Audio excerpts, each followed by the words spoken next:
I guess first, address Lwal Dung. He's not with us right now. A little homesick, but gave him through the weekend to figure out what he wants to do. But in any case, we'll support whatever he wants. I think we've done a great job in recruiting him, bringing him here.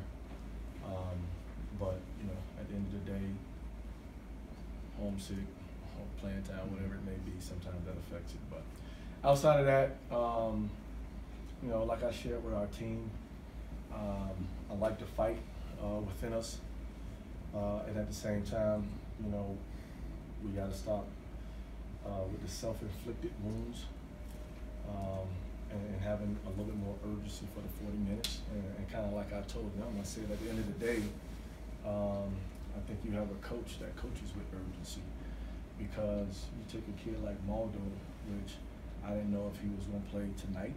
I didn't know if he was going to play 2 minutes. I didn't know if he was going to play 30 minutes. But I didn't know until he actually got on the floor. Same thing with Jake Hendricks. Tonight, didn't know if he was going to play 2 or not at all, or play 22. But within that, I thought we had a really good first half. Not great, but really good. Did our job defending the three-point line. And I thought the three-point line became a factor in the second half, because we had some really good possessions where we got 3 stops in a row, giving ourselves an opportunity. And then, I thought we relaxed a few times and, gave up like 3 or 4 threes in a row. And it hurt us at the end of the day. But still, even throughout that process, never give up mentality. Thought we came down there, and even in the midst of it, JJ making the 3, making it a game, a foul and free throw game. But then again, came up short against a very good program. I think they're well coached. I think they have nice pieces around the kid Jordan Davis, and I think they're going to have a good year and do well in that conference. This is another game where you got off to another slow shooting start and kind of had to play catch up the whole game. Is there any particular thing that you put your finger on as to why the slow starts keep happening?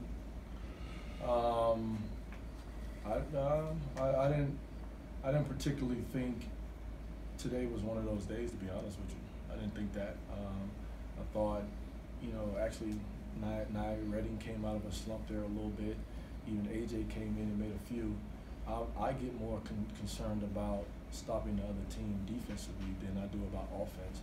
Like I told our guys, we're going to score enough points to win basketball games. What we have to do is stop guys from scoring points. And I thought we did a really good job in the first half. And the point, I thought we got complacent when we were up 23-15 or something like that. Mm-hmm. And then I thought we kind of relaxed, let emotion kind of come into play, and then they kind of got back in and then tied it up. But I'm not like Evansville. Evansville, I thought it was a whole different situation in the sense of hockey floor, not having a chance to go in and shoot around the day of the game. But tonight, I thought we came out with the right hit.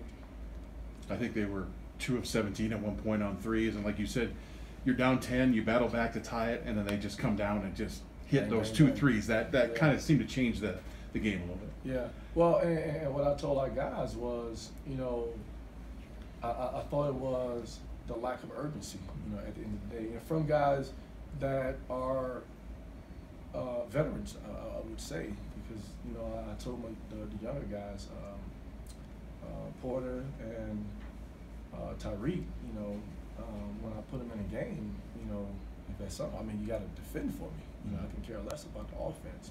But during that stretch, I thought it was a lack of urgency by our veteran guys. I didn't know if the minutes was the problem, but you got to understand that this is a team that wants to shoot somewhere in the 30s in the sense of attempts from the three-point line. So it's not like they were going to stop shooting it just because they wasn't shooting well early. Now, I thought our fly-around mentality affected some of those shots earlier in the game, but I thought there during the stretch, I thought we got sucked in a little bit too much, and the kid 13 got some really good looks. Coach, Maldonado coming off the bench was big for you, especially late in the game. How important is it to this team to have a guy like him back?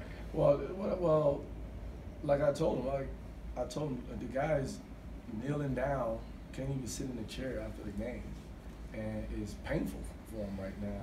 So for him to even go out there and actually play the way he played and not be 100%, like that to me is a warrior. That's a guy that's all in for the team, and whatever you need me to do, coach, I'll do it. And to be able to step in, take charges, get on the floor, like those things is one thing I've actually got really good at here the last couple of weeks, is sitting in on doctor's appointments. So